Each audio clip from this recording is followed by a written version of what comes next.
बास, बाकी कोणाला रोग नाही झाला.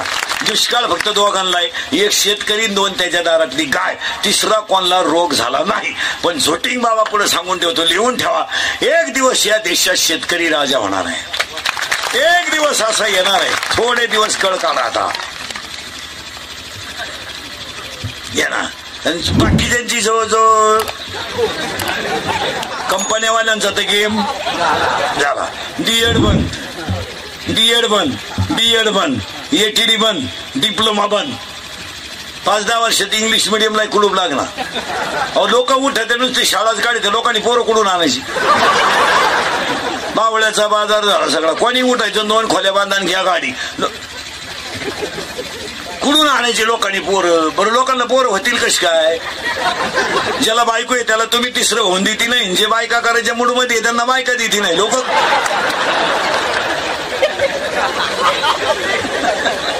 बावळटपणा आपला चाललाय, फक्त झाकली सवाल. एक शेतकरी राजा होणार आहे. फक्त एक ध्यानात ठेवा, प्रत्येकाच्या जीवनामध्ये काही काळ कमी जास्त असतो. रामचंद्रजी देव होते, परंतु 14 वर्ष त्यांच्या जीवनात वाईट दिवस होते. सीता जनकाची मुलगी होती, तरी तिला वल्कने येऊन 14 वर्ष वनवासाला लावला. रामाचा भाऊ लक्ष्मण होता, तरी त्याला रामाबरोबर जावं लागलं. आणि रामाचा भाऊ भरत होता, तरी त्याला 14 वर्ष पादुका सांभाळाव्या लागल्या. जीवनामध्ये चढ उतार राहतो. शेतकऱ्याला 7 वर्ष त्रास होता, 7.5 होती, आता त्याची संपत आली 7.5.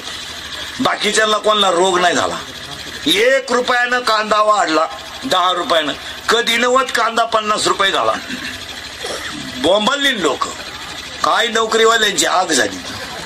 उठले पेपरावाले, मीडियावाले, कांद्याने केला वांदा. अरे हो दे, कांदा 100 रुपये किलो होते, मरू दे. कधी नव्वत त्या शेतकऱ्याच्या गाला असू येऊ द्या. 1 रुपयानं दूध वाढलं तर नोकरीवाल्यांच्या बायका भांडी आपटी द्यात. दूध प्यावा का नाही, दूध प्यावा का नाही, दूध प्यावा का नाही. तो नवरा का दूध पितो ग. अगं तो नवरा पितो ते 80 रुपये पावशेरी. अर्धा लिटर दूध घेते तर पार त्या दुधावाल्याला जाम करते. 59 टाकलं, 59 टाकलं, 59 टाकलं, 59 टाकलं, 59 टाकलं. आणि नवरा जेव्हा बसला का पाणी नेऊन देते. 5 टाका, 5 टाका, 5 टाका, 5 टाका, 5 टाका. बाया एवढी घाण पिता का तुम्ही? 5 टाका, 5 टाका. पाणी कमी पडलं तर तुम्ही आखेरात मला आणि पाप्याला त्रास द्याल. 5 टाका, 5 टाका. लबाड दुनिया. अजून वावरातलं पाणी आटानं शेतकऱ्याच्या. अधिकारी पाणी पाहायला आला, वावरात नाही गेला. तो वावरात गेला असत, बाहेर आलाच नसतो. तो कुठं उभा राहिला? बांधावर. फक्त बूट भरला त्याचा गाळानं. आले पेपरवाले, मीडियावाले, त्यांनी गाळात पाहणी केली. आमच्या मागून पुढून गाळ घुसला, त्याचं काय.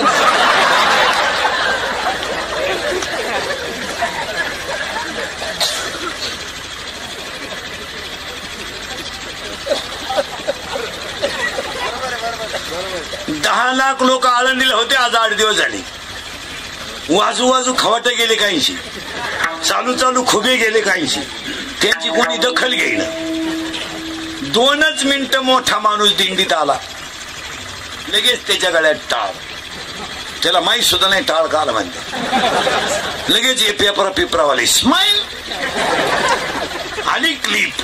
ते भजना तरंगले, आमचे मुळ्यात उठले ते रंग. आमची उठता नाही आग,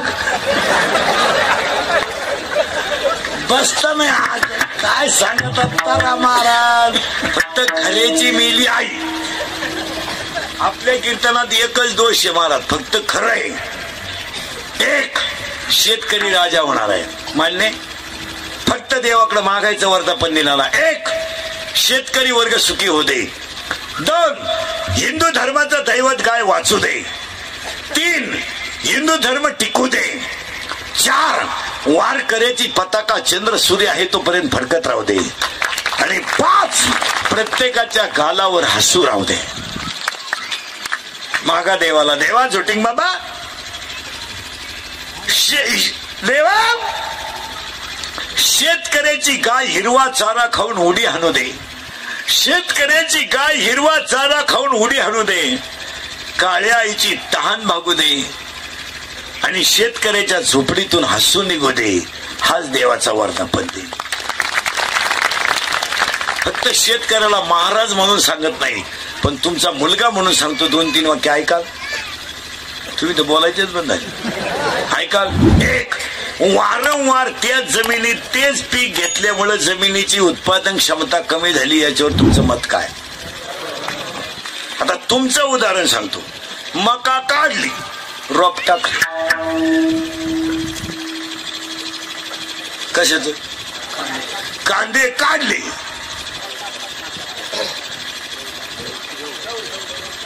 गहू. मी यंदा कांदा खालून पोचलाच नाही, कांडी चालीवर. कांदा यंदा असा नाहीये.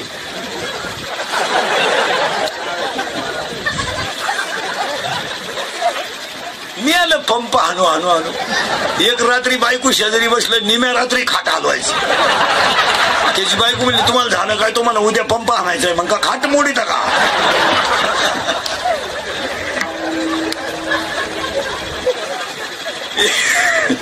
एक, वारंवार त्याच जमिनीत तेच पीक घेऊन जमिनीची उत्पादन क्षमता कमी झाली. तुम्हाला पटतंय का मला सांगा?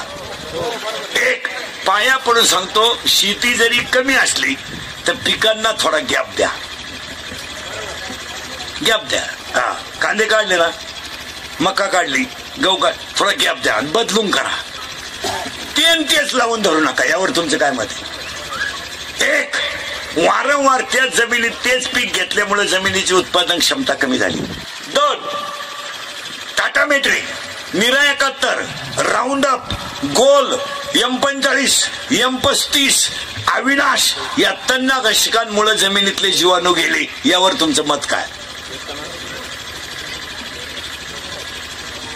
3, urea, ammonium sulphate, super phosphate, IFFCO, दाणेदार या केमिकल खतामुळे जीवाणू बॅक्टेरिया जमिनीत राहिला नाही.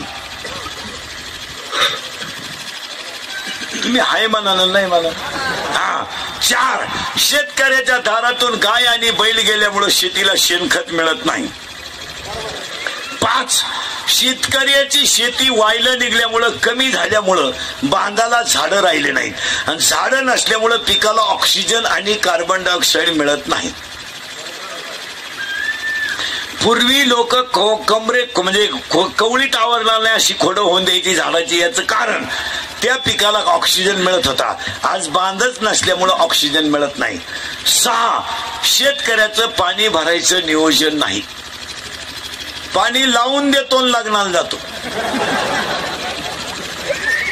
लग्न लावून येईपर्यंत दुसऱ्याचे निमे कांदे भरले. आणि 8, हे खरं आहे का खोटं आहे सांगा? आणि 8, शेतकऱ्याच्या घरात आईची पोराची युती झाली आणि बाप अपक्षात गेला. बापाचा या दोघांनी कार्यक्रमच केला. ते शंभर शिंगरू घरात कारभारी झालंय. कब्रबांड बिनमिशीच ते करतय कारभार आणि त्याच्या फाटीवरून थापटा किती. आई बाप नुसता म्हणला, मला कीर्तनाला जायचंय, बैलांना पाणी पाज. आता 18 वर्षाचा सांड हा, याला पाणी पाजायला काय रोग झाला का? आली मधी त्याला जमन का? मग तो काला देवाला सोडाय ठेवला का? त्याला पाहिलं बँडवाल्याला घाम येतो, तू म्हणते त्याला जमन का? परदिशी पोर कांदे इकून आलं. बाप नुसता म्हणला काय भाव गेली. सुकील त्यानं डावलीच. तुम्हाला तर जमलं नाही.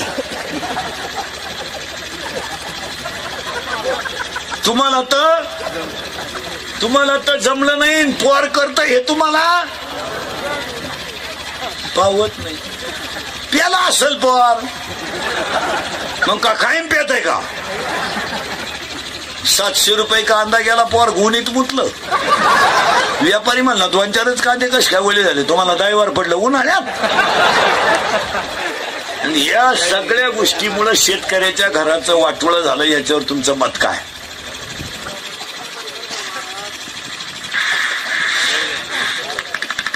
अरे अभ्यास करीत नाही आपली लोक. एवढं एवढं केरळवरून आलंय, केरळवरून इतकंच हवा भरायला आलंय केरळवरून. एवढंच पंक्चर काढीत आहे त्यांनी. हायवेला गुंठा घेतलाय.